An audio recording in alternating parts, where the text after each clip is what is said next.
Every day, something dramatic happens in the Caribbean that affects our lives. We'll give you the details. We'll give you the facts on Caribbean Perspective with Eddie Frederick. Here's Eddie Frederick. Welcome to Caribbean Perspective. So glad you can join us. The story that takes the lead in today's edition for Monday, 16th December 2024, and brought to you in association with our friends at Antillean Group. Unite in fight against organized crime. When we come back, we will tell you who said this after this important message. Believe in our strength, we'll stand by you. Protection from all, perils big and small. Reassurance we give, it's so clear to see. Peace of mind, that's our service guarantee. We look after all our family. Yes, we do at every opportunity. Antillean Group, underwriters of all classes of insurance solutions for your protection and investment. Live well financially.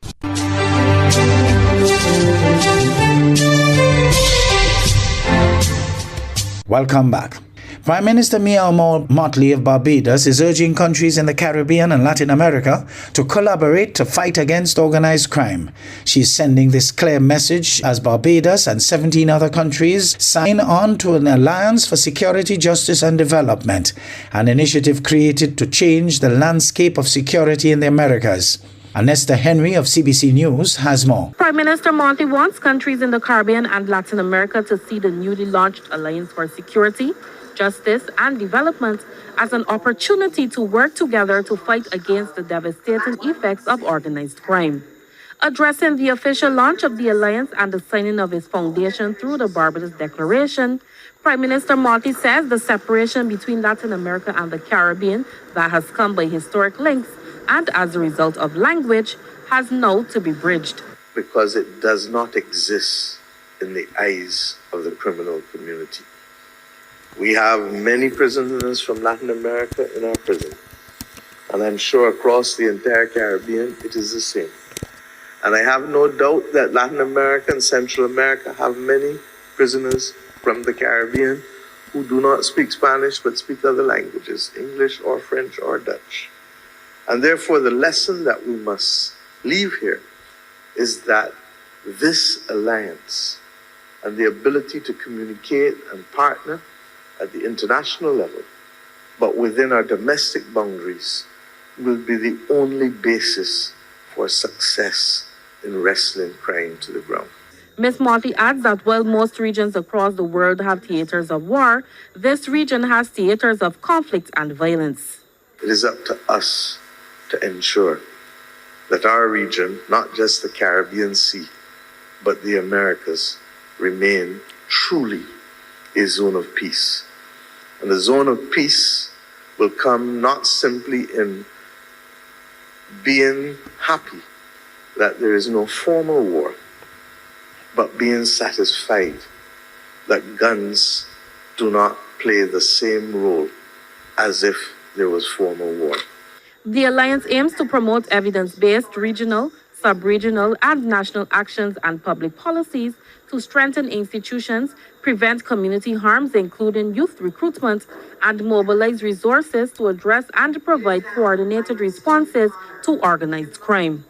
Attorney General Dale Marshall says, recognizing that vulnerable families become easy fodder for the criminal element, government established the 1,000 Families Initiative to break intergenerational poverty. We're about to implement a system of life coaches. We know the communities where these most vulnerable families live. We understand the dynamics. And through introducing a system of life coaches, we hope to be able to provide emotional and other support for these families so as to ensure that we can steer their children away from the criminal element. Meanwhile, President of the Inter-American Development Bank, Elan Golfang, says 18 countries and 11 organizations have joined the alliance thus far. 18 of our 26. This is unprecedented. And I must tell you that others are coming, and they will be joining us in the next few days. The alliance was launched during the Regional Security and Justice Summit. Anesta Henry, CBC News. Barbados' Prime Minister is championing a transformative approach to regional development. Speaking in Jamaica on Tuesday, she made a compelling case for what she believes is the key to unlocking the Caribbean's potential. CVM's Ramon Gordon reports. Barbados Prime Minister Mia Mottley is calling for stronger Caribbean unity to unlock the region's renewable energy potential.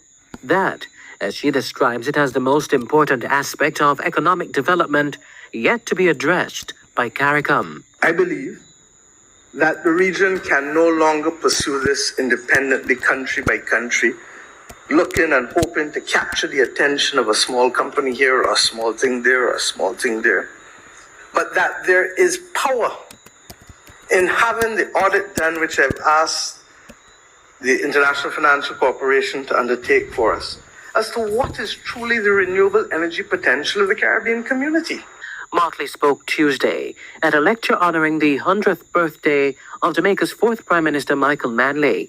She called for a unified regional energy agreement to combine resources and strengthen global negotiating power. This can be done without compromising the integrity of individual investments in each territory, but it will require a mindset change that is recognizing that only in solidarity will we command the power and capacity in this new world that is unfolding. We don't know what it will look like.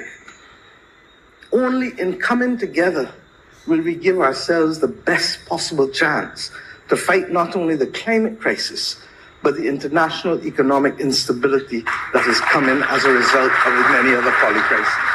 In May, Energy Minister Darrell Vaz stressed the urgency of transitioning to renewable energy, warning that the cost of inaction is too grave to ignore.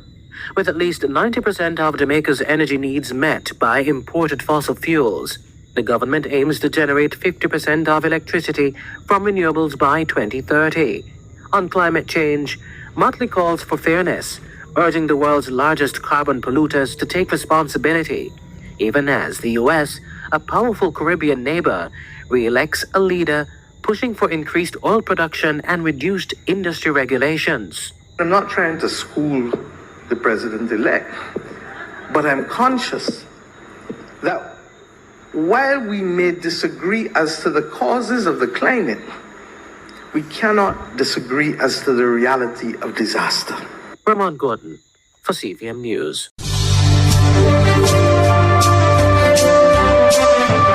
You're listening to Caribbean Perspective with Eddie Frederick, in association with our friends at Antillian Group, underwriters of all classes of insurance solutions for your protection and investment. Live well financially. Haiti has reopened its main airport after a month-long shutdown. Details in this Arirang News item. On Wednesday, the Haitian Prime Minister's Office and aviation authorities announced the reopening of Port-au-Prince Tusta-Louverture International Airport. It was closed on November 11th following an incident in which a Spirit Airlines flight from Florida was hit by gunfire while flying over Port-au-Prince. No injuries were reported, but the attack led to the suspension of airport operations. On the day of reopening, heavily armed police officers set up checkpoints around the airport to control traffic and ensure security. Haiti, often regarded as the poorest country in the Western Hemisphere, has been gripped by escalating gang violence since the assassination of President Jovenel Moïse in July 2021. According to the United Nations, nearly 5,000 people have died due to violence in Haiti this year alone. St. Lucia's Prime Minister Philip J. Pierre has reaffirmed his administration's dedication to addressing the nation's concerns on pressing issues, including the escalating gun violence crisis, as he calls on citizens to stay engaged in the fight against crime. More in this HTS News Force report with Gina Felipe. The queries, concerns, and suggestions of the nation on matters of national importance have not fallen on deaf ears, Prime Minister Philip J. Pierre says, reaffirming his administration's commitment to serving the people's best interest. I want to tell the people of St. Lucia that we feel their concerns, we know, we understand what affects them. We would prefer to have a perfect country But the reality is we don't have a perfect country, but we're trying. The government is doing its best to alleviate the situation as regards the people of the country. St. Lucia continues to grapple with chronic gun violence, which, while not unique to the nation, has taken a toll on its collective psyche, strained medical and emergency resources, and threatens to tarnish its image. Despite ongoing efforts, including gun control laws and financial and resource allocations to law enforcement and the judiciary to combat the issue, the problem remains deeply entrenched. People are concerned about the crime situation, in particular the gun crimes, and have laid out the measures that the government is taking to help solve that problem. Under the leadership of Prime Minister Philip J. Pierre, a firearms and licensing board was established to tighten regulations governing the issuance of legal firearms. In 2022, firearms legislation was amended to introduce stricter penalties and longer prison sentences for gun-related offenses. Additionally, substantial resources were provided to police to strengthen their capacity in combating firearm-related crimes. Pierre is calling on the nation to remain steadfast in supporting ongoing efforts to curb crime. So I want to wish the people of St. Lucia Merry Christmas. And I want to tell them that the government appreciates their support. The government appreciates the way they have accepted the policies of this government. But we're continuing to grow, we're continuing to improve. It's a job of continuous improvement. The Prime Minister is optimistic about what the future holds for the nation, urging citizens to be part of the solution. PM Pierre expressed confidence that St. Lucia can overcome its challenges and achieve lasting peace and security for all its citizens. Guyana's president's recent call for unity within the Guyana Police Force has been met with criticism from Alliance for Change leader Nigel Hughes, who believes what is urgently needed is a purge of criminal activity among top ranks of the force. HGP's Travis Chase has details on this pointed critique. There's a reason why you wear a uniform. There is a reason why you wear similarity of uniform by your rank. There is a reason why you're identified by your uniform.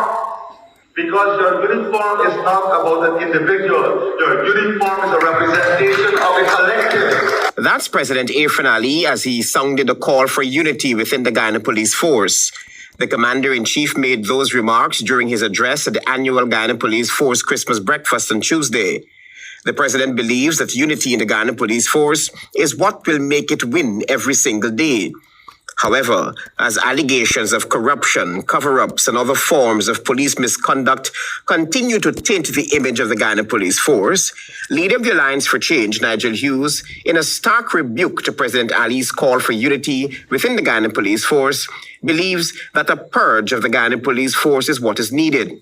The AFC leader said on his Facebook page that, quote, with all the allegations of major corruption being made by senior police officers against their colleagues, and with massive numbers of charges being filed against high-ranking police officers, the president calls for unity in the police force rather than a purge of the Guyana Police Force, unquote. Hughes continued that, quote, the issue is not unity. The officers themselves have said as much. Criminal activity in the higher ranks of the force, the only purpose unity can serve is the creation of a unified criminal enterprise in the premier law enforcement agency, unquote. The AFC leader is adamant that the people of Guyana deserve better and that President Ali should clean up the Guyana Police Force and not unify criminal conduct. The Alliance for Change is already on record as saying that an independent external probe into allegations of financial impropriety against high-ranking police officers is needed and has accused the PPPC government of deliberately fostering corruption within the Guyana Police Force as part of a political strategy aimed at ensuring loyalty and control. Travis Chase, HGP Nightly.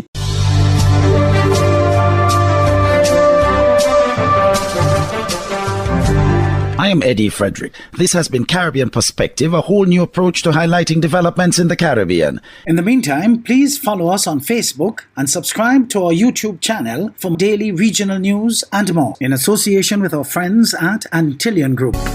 Believe in our strength, we'll stand by you. Protection from all perils, big and small. Reassurance we give, it's so clear to see. Peace of mind, that's our service guarantee. We look after all our family. Yes, we do at every opportunity. Antillian Group, underwriters of all classes of insurance solutions for your protection and investment. Live well financially.